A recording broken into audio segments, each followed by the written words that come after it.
New here at 10 o'clock, these colorful hand-painted butterflies displayed in the city of Greer are meant to represent one of the darkest periods in human history. The city of Greer and Greenville Jewish Federation partnered together to remember and reflect. It was a night to remember the millions of lives lost in the Holocaust, specifically the lives of 1.5 million children, as well as honor an upstate man who was a concentration camp liberator. That's right. Fox County's Zach Perletsky joins us live in studio tonight with much more. Zach.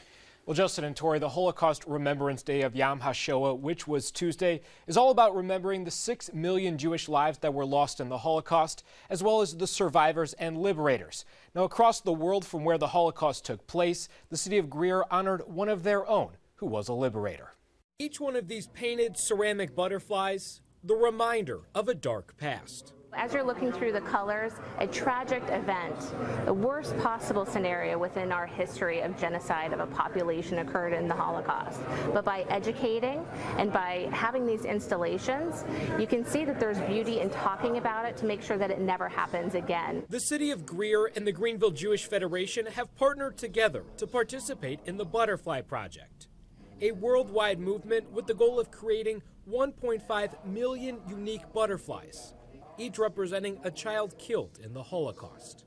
Most people say, oh, I'm not an artist, I can't do that. But you give them a butterfly and some paintbrush and some colors, and suddenly everybody's an artist. Through the course of the project, the city has collected 550 painted butterflies. To think of what looks like a lot of butterflies just to be a very, very small representation of many others that are being created throughout the United States.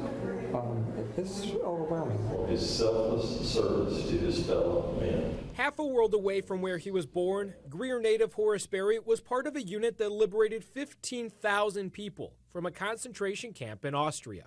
Whether it's a small community or a large community, you can find impactful stories anywhere. With 3 generations of the Berry family in attendance, it's his service that the Butterfly Project in this city is also remembering. We're quite honored, obviously, but it's not about us at all. It's not about Dad either, because it was all about the service that he did in the service of many, many other soldiers.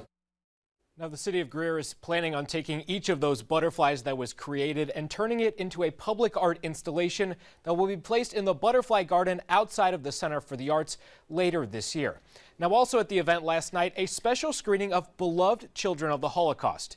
It's a film based on the story of Mary Burkett, an untrained artist who was inspired to draw the picture of a boy she found online.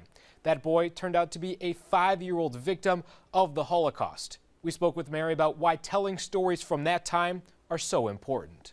It shows us what human beings are capable of in their worst moments.